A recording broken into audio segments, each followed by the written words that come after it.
మూత్రం ఆపుకోలేకపోయేదాన్ని మనం కామన్గా యూరినరీ ఇన్కాంటినెన్స్ అంటామండి. ఈ యూరినరీ ఇన్కాంటినెన్స్లో రకాలు ఉంటాయి. మనం నార్మల్గా 4 రకాలు అనుకోవచ్చు. ఒకటి అర్జ్ ఇన్కాంటినెన్స్, అంటే యూరిన్ సెన్సేషన్ వచ్చి బాత్రూమ్కి వెళ్ళే లోపలే యూరిన్ డ్రాప్స్ పడిపోవడం, దాన్ని అర్జ్ ఇన్కాంటినెన్స్ అంటాం. ఇంకో రకం ఏంటంటే స్ట్రెస్ ఇన్కాంటినెన్స్. స్ట్రెస్ ఇన్కాంటినెన్స్ అంటే దగ్గు కానీ లేకపోతే ఏదైనా ప్రెషర్ పెట్టినప్పుడు యూరిన్ లీక్ అవ్వడం, దాన్ని మనం స్ట్రెస్ ఇన్కాంటినెన్స్ అంటాం. ఇక కొన్ని మందికి ఈ స్ట్రెస్ అండ్ అర్జ్ రెండు కలిపి ఉంటాయి, దాన్ని మిక్స్డ్ యూరినరీ ఇన్కాంటినెన్స్ అంటాం. అలా కాకుండా ఇంకోటి ఓవర్ఫ్లో ఇన్కాంటినెన్స్. ఓవర్ఫ్లో ఇన్కాంటినెన్స్ అంటే తెలియకుండా యూరిన్ లీక్ అయిపోవడం అన్నమాట. అంటే ఏదో పని చేస్తూ ఉంటారు లేదా టీవీ చూస్తూ ఉంటారు, తెలియకుండా యూరిన్ లీక్ అయిపోద్ది, దాన్ని ఓవర్ఫ్లో ఇన్కాంటినెన్స్. సో ఇవన్నీ కూడా డిఫరెంట్ టైప్స్ అన్నమాట. సో ఎవరికైనా యూరిన్ లీక్ అవుతుంది అంటే ఫస్ట్ అది ఏ టైపో మనం క్యారెక్టరైజ్ చేసి దాన్ని బట్టి ట్రీట్మెంట్ ఉంటుంది. సో ఇప్పుడు అర్జ్ ఇన్కాంటినెన్స్ ఎవరిలో రావచ్చు. ఈ అర్జ్ ఇన్కాంటినెన్స్ అనేది బోత్ మేల్స్ అండ్ ఫిమేల్స్లో కూడా చూడొచ్చు. కొంచెం ఫిమేల్స్లో ఇంకా ఎక్కువ చూస్తాము. కామన్గా ఏమవుద్దంటే మన బ్లాడర్ ఒక 300 ml 400 ml యూరిన్ దాకా స్టోర్ చేసుకుంటుంది. సో ఆ స్టోరేజ్ సెన్సేషన్ దాకా మన బ్రెయిన్కి అసలు ఏమి సెన్సేషన్స్ వెళ్ళదన్నమాట. ఒక్కసారి 300-400 ml వచ్చిన తర్వాత బ్రెయిన్కి సెన్సేషన్ వస్తుంది, ఏమని, ఓకే బ్లాడర్ ఫిల్ అవుతుంది. సో అప్పుడు మనం ఆటోమేటిక్గా వాష్రూమ్ ఎక్కడుందో వెళ్ళి వాష్రూమ్ వచ్చినప్పుడు మళ్ళీ బ్రెయిన్కి కమాండ్కి వెళ్తుంది. వాష్రూమ్లో ఉన్నాము అంటే అప్పుడు బ్రెయిన్ కమాండ్ ఇవ్వడం వల్ల మనం యూరిన్ పోస్తాం. సో ఈ అర్జ్ ఇన్కాంటినెన్స్ ఉన్న వాళ్ళు ఏమవుద్దంటే ఆ బ్లాడర్ కెపాసిటీ తగ్గిపోయి అది మోర్ రియాక్టివ్ అయిపోద్ది అన్నమాట. అంటే కొంచెం యూరిన్ ఉన్నా కూడా బ్రెయిన్కి ఎక్కువ సెన్సెస్ వెళ్ళడం వల్ల చాలా యూరిన్ ఉన్న ఫీలింగ్ వచ్చి వెంటనే యూరిన్కి వెళ్ళాలన్న ఫీలింగ్ వచ్చి అది యూరిన్ లీక్ అయిపోద్ది అన్నమాట.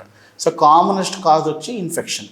అలా కాకుండా ఇంకా ఏదైనా ఇరిటేట్ అయ్యే థింగ్స్, అంటే ఒక స్టోన్ ఉన్నా లేకపోతే ఏదైనా క్యాన్సర్ ఉన్నా లేకపోతే ఇందాక చెప్పినట్టుగా ట్యూబర్క్లోసిస్ లాంటివి ఉన్నా అట్లన్నింటిలో కూడా మనం ఈ అర్జ్ ఇన్కాంటినెన్స్ చూడొచ్చు. అలా కాకుండా అప్పుడప్పుడు ఏ కారణం లేకుండా కూడా ఈ అర్జ్ ఇన్కాంటినెన్స్ రావచ్చు. దాన్నే మనం ఓవర్ యాక్టివ్ బ్లాడర్ అంటాం. సో ఈ అర్జ్ ఇన్కాంటినెన్స్ ట్యాకిల్ చేయాలంటే ఫస్ట్ మనం ఈ అర్జ్ ఇన్కాంటినెన్స్ డయాగ్నోస్ చేయాలి. చేసిన తర్వాత దీనికి కారణం ఏంటో చూసి దానికి తగ్గట్టుగా ట్రీట్మెంట్ తీసుకోవాలి. ఒకవేళ ఏమీ లేదు ఓన్లీ ఓవర్ యాక్టివ్ బ్లాడర్ అంటే నా స్పెసిఫిక్గా డ్రగ్స్ ఉంటాయి, అవి తీసుకోవాలి. అండ్ మోస్ట్ ఇంపార్టెంట్ ఏంటంటే కొంచెం బిహేవియర్ మాడిఫికేషన్స్ కూడా చేసుకోవాలి. దాంట్లో భాగంగా ఏంటంటే ఒకేసారి ఎక్కువ వాటర్ తీసుకోకూడదు. ఎడిక్వేట్ వాటర్ ఇంటేక్ అంటామన్నమాట. అంటే ఏంటంటే చాలా ఎక్కువ కాదు, చాలా తక్కువ కాదు, గంటకి ఒక గ్లాస్ లాగా తీసుకుని సెన్సేషన్ రాగానే మనం వెళ్ళిపోవాలి. అలా కాకుండా సెన్సేషన్ పోస్ట్పోన్ చేస్తే అది ఒకేసారి ఎక్కువై లాస్ట్ మూమెంట్తో చేసినప్పుడు ఇది వచ్చే అవకాశం ఉంటుంది. కాబట్టి ఆ సిట్యువేషన్ రాకుండా మనం ప్రివెంట్ చేసుకోవాలి. సో కొంచెం ఓల్డ్ ఏజ్లో ఎవరికైతే డయాబెటీస్ ఉంటుందో వాళ్ళకి కామన్గా ఏమవుతుందంటే ఏ నర్వ్స్ ద్వారా అయితే బ్లాడర్ సెన్సేషన్ మనకి బ్రెయిన్కి అందిస్తుందో ఆ నర్వ్స్ ఎఫెక్ట్ అవుతాయి. సో వాళ్ళకి ఏంటంటే ఆ సెన్సేషన్ ఎఫెక్ట్ అవ్వడం వల్ల లాస్ట్ మూమెంట్ దాకా తెలియదు. సో అప్పుడు కూడా ఇలా అర్జెంటుగా వచ్చి యూరిన్ వెళ్ళిపోవచ్చు. సో వాళ్ళు ఏం చేయాలంటే అలారంలా పెట్టుకుని ఎవ్రీ 1.5 to 2 hours సెన్సేషన్ ఉన్నా లేకపోయినా యూరిన్కి వెళ్ళిపోవాలి. సో ఆ విధంగా ఇది ప్రివెంట్ చేయడానికి వీలు ఉంటుంది. అండ్ రెండో టైప్ స్ట్రెస్ ఇన్కాంటినెన్స్. ఇది ఎక్కువగా మనం ఫిమేల్స్లో చూస్తామండి. ఎవరికైతే ముందుగా చాలా నార్మల్ వెజైనల్ డెలివరీస్ అన్నీ అవుతాయో అక్కడ మజిల్స్ వీక్ అయిపోవడం వల్ల వాళ్ళకి కామన్గా మనకి అబ్డామన్ ప్రెషర్ పెరిగినప్పుడు మనకి ఆ కింద మజిల్స్ టైట్నెస్ వల్ల లీక్ కాకుండా ప్రివెంట్ చేస్తుంది. ఎప్పుడైతే మల్టిపుల్ డెలివరీస్ అవ్వడం వల్ల లేకపోతే ఆపరేషన్స్ వల్ల మజిల్స్ లూజ్ అవ్వడం వల్ల ప్రెషర్ పెరిగినప్పుడల్లా కూడా, అంటే దగ్గినప్పుడు కావచ్చు, మోషన్ స్ట్రెయిన్ చేసినప్పుడు కావచ్చు, యూరిన్ లీక్ అయిపోతుంటుంది అన్నమాట. సో వాళ్ళు ఏం చేయాలంటే ఆ మజిల్స్ బిల్డ్ చేయడానికి కిగిల్స్ ఎక్సర్సైజ్ అని ఉంటుందండి. ఆ ఎక్సర్సైజ్ చేయడం వల్ల స్లోగా మజిల్ స్ట్రెంత్ గెయిన్ అవుద్ది. ఎవరికైతే ఎక్సర్సైజ్ ఫెయిల్ అవుద్దో వాళ్ళకి స్పెషల్ ఆపరేషన్స్ ఉంటాయి. వేరేన్ ఒక టేప్స్ అని ఉంటుంది అన్నమాట. ఆ టేప్ వేసి ఆ ప్రెషర్ మనం టైట్ చేయడానికి వీలు ఉంటుంది అన్నమాట. ఇంకా చాలామంది ఫిమేల్స్లో ఈ అర్జెన్సీ అండ్ స్ట్రెస్ రెండూ కలిపి ఉంటాయి.